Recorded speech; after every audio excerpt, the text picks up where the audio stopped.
Hi, it's Deb from Deb's Days Designs, and I'm back with another festive quilting project. Today we're making this Halloween bat table runner. Use this quilted tabletop decoration to get your home ready for the Halloween season. We'll use raw edge applique and fold over the backing to make a binding to make it an easy and quick project you can finish in just a few hours' time.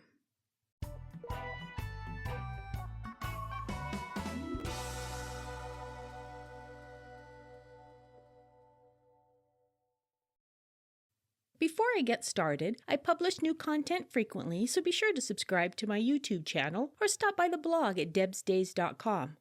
That's where you'll find a digital version of this project. You can download it at home and print out the entire pattern. It has the materials list and cutting measurements, step-by-step written instructions, color photos, and the printable template. Or, to save paper, just read through the directions on your device and then print out just the template page.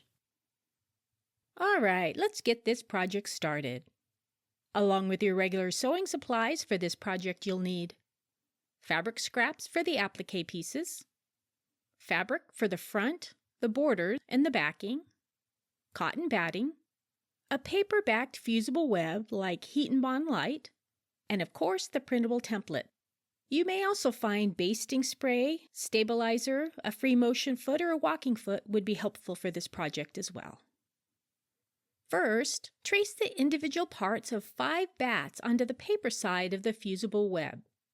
Cut out each piece about 1/4 inch outside the tracing line.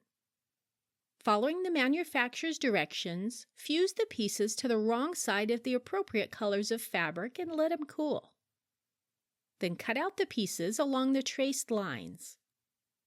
With the right sides facing, place the border strips along both long edges of the main fabric. Align the raw edges on the long sides and pin them in place, and stitch using a 1/4 inch seam allowance. Press them open and trim away the excess ends of the strips. Remove the paper backing from the fusible web and center and arrange the bats on the table runner. Fuse the bats into place.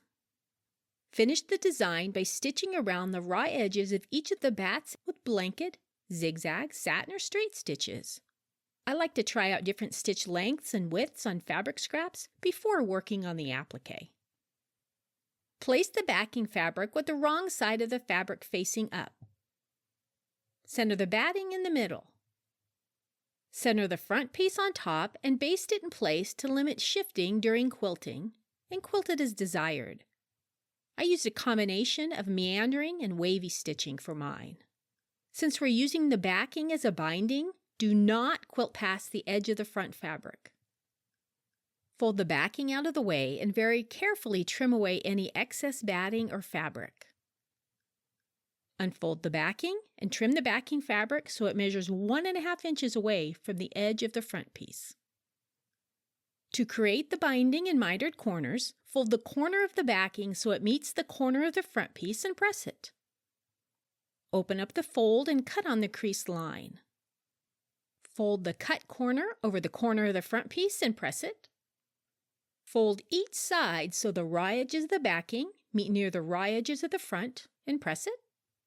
Fold the backing fabric over one more time so it becomes a binding on the front and press it. Follow the same technique all around the table runner using fabric clips or pins to hold it in place. Adjust the mitered corners if necessary. Then top stitch around the outside near the open edge of the binding. And just like that, just that fast, you've quilted your own flying bat table runner just in time for Halloween. See you next time with another project.